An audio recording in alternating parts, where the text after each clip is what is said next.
Chakradharpur side से चांडिल में 2:45 बजे एक मालगाड़ी क्षतिग्रस्त हुई है, डिरेलमेंट होकर।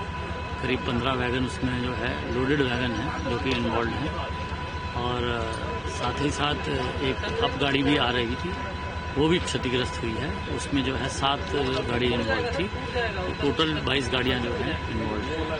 लेकिन अभी जो है हम लोग आशा कर रहे हैं कि ये काम रात 12 बजे तक हम लोग जो है इसको जो है एक लाइन को देखेंगे, और बाकी जो है किसी का जान माल में कोई नुकसान नहीं हुआ है।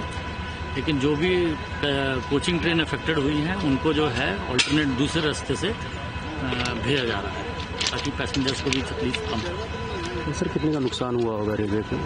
नहीं, इसमें अभी 22 वैगन का नुकसान है, तो अभी एनालिसिस होगा पूरा, अभी ये बताना ठीक नहीं है।